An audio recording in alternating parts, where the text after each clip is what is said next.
క్రికెట్లో ఎందుకని one side 3 స్టెంప్స్ మాత్రమే ఉంటాయి, ఎందుకు 2 స్టెంప్స్ ను పెట్టరు? గల్లీ క్రికెట్లో మాదిరిగానే వికెట్లుగా రాళ్ళని మరియు కార్డ్బోర్డ్ షీట్ అని ఎందుకు ఉపయోగించరు? ఈ డౌట్ అయితే ప్రతి ఒక్క క్రికెట్ అభిమానికి తమ బుర్రలో వచ్చే ఉంటుంది, కానీ ఎక్స్ప్లెయిన్ చేసే నారదుడే లేడు కదా. కానీ ఈ వీడియోలో మీకు నేను క్లియర్ గా ఎక్స్ప్లెయిన్ చేస్తాను, ఒక నారదుడి లాగా. అంతకన్నా ముందు మన ఛానల్ ని ఫస్ట్ టైం విజిట్ చేసుకున్నట్లయితే మన ఛానల్ ని సబ్స్క్రైబ్ చేయండి. అండ్ అలాగే ఈ వీడియో మీకు నచ్చినట్లయితే ఒక లైక్ చేయడం మాత్రం మర్చిపోకండి. క్రికెట్ లో స్టార్టింగ్ నుంచి కేవలం 2 స్టెంప్స్ మాత్రమే ఉండేవి. 1770 ముందు వరకు కూడా క్రికెట్ లో 2 స్టెంప్స్ తోనే క్రికెట్ మ్యాచ్ లో ఆడేవారు.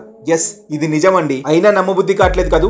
ఇంకా క్లియర్ గా ఎక్స్ప్లెయిన్ చేస్తాను. 1775 లో ఒక చిన్న ఇన్సిడెంట్ ద్వారా క్రికెట్ స్టెంప్స్ హిస్టరీనే మారిపోయింది.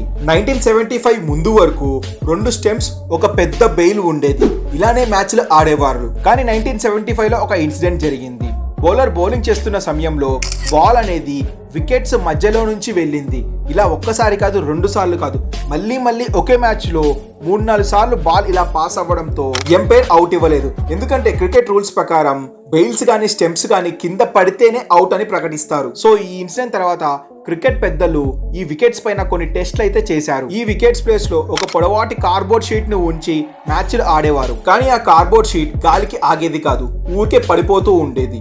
అయినా మళ్ళీ ఈ కార్డ్బోర్డ్ షీట్ ని భూమిలో గట్టిగా పాత పెట్టారు. ఇక బాల్ తగిలినా సరే సో ఆ కార్డ్బోర్డ్ షీట్ అనేది కింద పడేది కాదు. సో మళ్ళీ ఇక్కడ ప్రాబ్లం, బ్యాట్స్మెన్ అవుట్ అయ్యాడా లేడా అని. ఎందుకంటే అప్పట్లో యాక్షన్ రీప్లే కెమెరాస్ లేవు కాబట్టి ఈ ప్రాబ్లమ్స్ అన్ని తరచూ వచ్చాయి. ఇలా ఎన్నో టెస్టులు చేసిన తర్వాత ఫైనల్ గా క్రికెట్ లో 3 వికెట్స్ ను పెట్టి దానిపై 2 బెయిల్స్ పెట్టడం జరిగింది. ఇక 1975 తర్వాత నుంచి ఇప్పటి వరకు క్రికెట్ లో 3 స్టెంప్స్ ను యూజ్ చేస్తూ ఉండేవాళ్ళు. సో ఈ ఫార్ములా సూపర్ సక్సెస్ అవ్వడంతో వుడెన్ స్టెంప్స్ నుంచి దానిపై లోగోని వేసుకొని అడ్వర్టైజ్మెంట్ చేసే వరకు స్టెంప్ లో కెమెరాలను అమర్చి ఎల్ఈడి స్టెంప్స్ తో ఎంతో మోడర్నైజన్ గా క్రికెట్ లో వికెట్స్ రూపంలో ఎన్నో మార్పులైతే వచ్చాయి.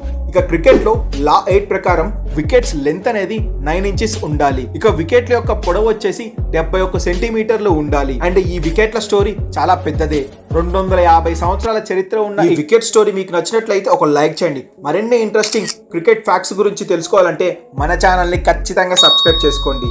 అండ్ ఈ వీడియో మీకు నచ్చినట్లయితే ఒక లైక్ చేయండి. Thanks for watching our video.